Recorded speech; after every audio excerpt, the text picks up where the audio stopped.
Alright, Positive Day Delivers. This is Dr. Gigi Sunga from My Change Project. Magandang umaga sa lahat ng mga delivers natin. And this is the first time po tayo mapanood sa YouTube channel. Thank you very much. Please subscribe, click mo na po yan, Dr. Gigi Sunga. So it's Saturday morning, papunta tayo sa farm. Yan. So, kasama, I'm with my sister. I don't know kung gusto niya magpakita, pero okay lang? I say, ayan, hello. Ayan. So, she's from US. So, meron siya isang pupuntahan ngayon, possible investment. Alright? Ito yung advice natin sa lahat ng mga nag-abroad, okay? OFW, or kung hindi kayo OFW, you're getting money there, you're working sa, you know, or married kayo in other country, ano ka, citizen ka doon, di ba? Citizen kayo dyan. So, you still look for an investment pag kayo umuwi, okay? So, every time na uwi kayo sa Pilipinas, lagi nyo nang isabay, umi-spot na kayo. Retirement. Yeah.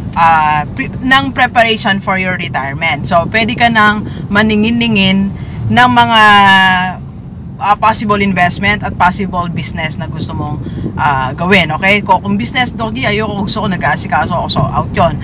Investment, okay? So, just like what gagawin ngayon ni ate ko, titingnan namin yung lupa na malapit doon sa binili ko kung magugustuhan niya, di ba? So, kung magustuhan niya lang, siyempre bibili niya, and after years, dito naman siya magre-retire. So, meron siyang investment if she needs money, or if she just want to stay there, so pwede. Alright?